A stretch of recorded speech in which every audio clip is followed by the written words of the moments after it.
everyone, and welcome to another edition of Meet the Creator. The two guys I am interviewing today are, if not heroes, certainly old friends of mine. And things they did during lockdown helped me get through, and I know it helped a lot of children get through. So we'll talk about that a bit later. So we're going to be interviewing today James Mayhew and Zeb Soanes about their latest book, which is called Peter the Cat's Little Book of Big Words. Hi, both of you. Lovely to see you here. Lovely to be with you, Bev. Thank you for having us. Hello, Bev. Hello, everyone. Thank you.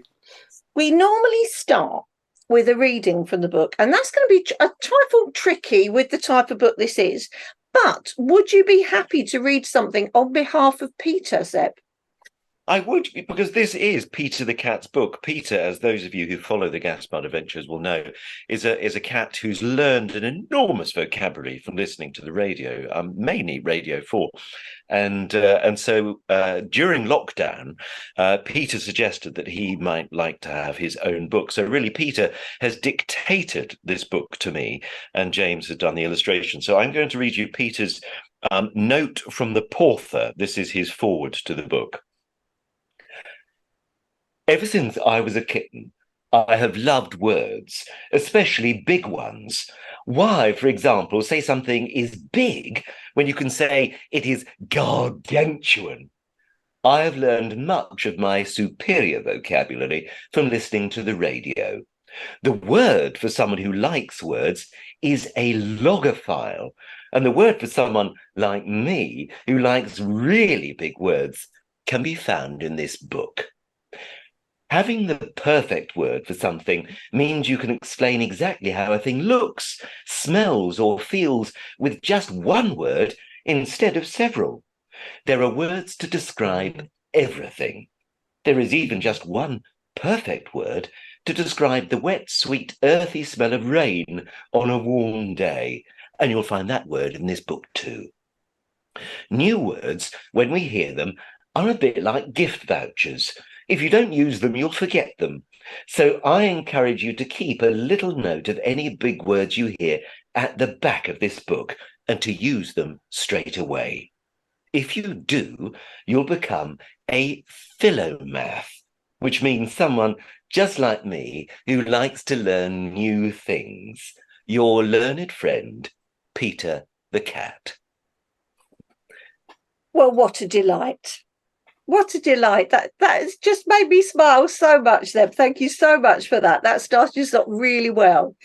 For those that are watching and listening that haven't encountered the Gaspard books yet, and if not, guys, why not? But would you tell us a little bit about what was the inspiration behind the Gaspard stories? Well, the inspiration was quite simply a real fox. In London, there are thousands of foxes, probably around 11,000 foxes, about 30 foxes to every square mile. And I've got certainly about 12 of them living directly out of this window behind where I'm talking to you now. And one evening I came home and there was the most beautiful fox I'd ever seen right outside my block of flats. And it had an injured leg. And I went upstairs and I grabbed some food. And ever since then, the fox continued to visit. And Gaspard, as I named the fox, and I would sit together on the front doorstep and watch the world go by. And friends said, this has got all the makings of a story. And so on a long train journey one day, I sketched out the very first Gaspard the Fox adventure. And that's how it all began. So bearing in mind, James, you were drawing an actual fox. I can imagine that was quite a big pressure. But I understand there's something very special about the colour of Gaspard in the books. Absolutely. I like to sketch from life when I can, and I do a lot of preparation for books. I don't work digitally, everything's drawn and created by hand. So in order to keep things consistent, it's really important to do lots and lots and lots of drawing at the early stages. And Zeb visited me, you'll remember this, I'm sure. I was living in Baldock at the time, and the walls of the room where I worked were covered in hundreds and hundreds and hundreds of drawings of foxes. So it took a long while to get that fox right, and it took a long while to get the colour right too. I did go to London, I did meet Gaspard in real life, Foxes are very hard to draw from real life because they don't keep still. Every time I started drawing, he moved, so I would start again. But the colour, you see foxes, we think of them as red or orange or something like that. But actually, when you see a real fox, there's so many different sort of shifting colours in their fur. And so I created my own mix of ink.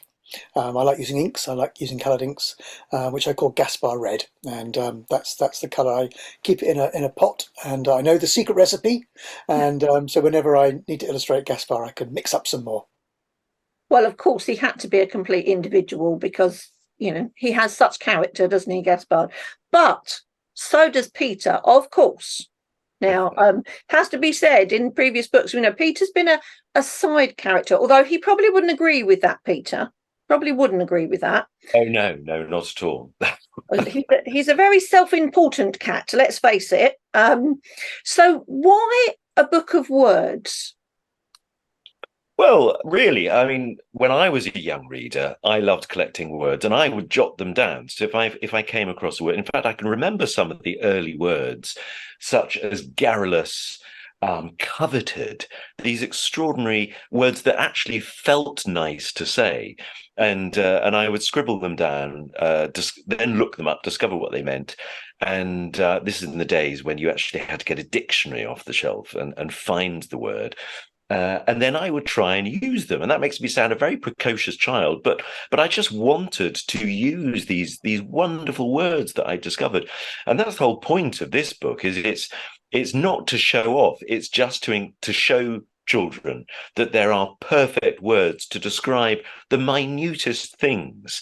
English is such a rich language, so it's a celebration of that. And when I talk to children in schools, I say having language is like a secret weapon. It's like it makes you a superhero, because having the perfect word for something is really an extraordinary thing. It arms you in life. So I hope that teachers will use this book as well. I mean, they could pick a word a day, put it up and discuss it, and then try, have fun seeing how many times they can all slip it into conversation. Okay, well, we touched on this when we were talking before the interview, and I am going to be that horrible person that asks you, what is your favourite word from the book? I personally have decided I look after my 3-year-old granddaughter for a day once a week, and she, let's just say, she certainly has some attitude. So I think for me it would have to be conniption. Because now, see, that's a word that really is a delight to say, and that word actually features in Gaspar's Christmas, and Finty the cat uses it for the first time. Finty has the big word, and of course that really irritates Peter. My favourite word from the book is petrichor, because I love what it is so much. And petrichor is that wonderful smell, as Peter describes in the foreword, of when it's been a warm day and it rains and it's an oily, earthy smell. I remember getting off a plane in Africa and it had been raining, and of course the ground had been so hot, and it was one of those planes where the steps go straight down onto the runway, so the tarmac was wet, and it hit me like a wall, this smell of petrichor. So that's my favorite word from the book. But one of my favorite words in English is mollusk, because again, it just feels so wonderful to say. James, what's your favourite word? Oh, it's so hard to choose one, Zeb. I mean, it's full of great words, and I think before I choose mine, I think it's worth just saying that all the Gaspar books, Gaspar the Fox books, do use big words, and I know it's something that we've talked about, and we feel very strongly that children should be introduced to new vocabulary and enjoy discovering the meaning behind words. So we've never shied away, well, you've never shied away as the author, from using interesting, inspiring words in the books. I think probably my favourite is, I think it might be gallivanting. It's a tough call, but I just love that. Or discombobulated. That's such a lovely word too, isn't it? But I just We're love often discombobulated. I just love the idea of, it's always been used as a negative thing. I can remember my grandmother saying, "Oh, well, of course, they've been gallivanting all week," and it means running away and doing all sorts of things that probably you shouldn't be doing and misbehaving. At least that's how I interpreted it as a child. It always seemed like a very rich and slightly naughty thing to be doing, gallivanting. So yes, I'm going to choose that. It does sound an exciting word, doesn't it? Funny what you said about Zeb, about writing down words when you were younger. And I guess that's where the idea came from, the pages at the back of the book, which I thought were fantastic, because there are a couple of pages at the back for children to write big words as they come across them, aren't there? Yes.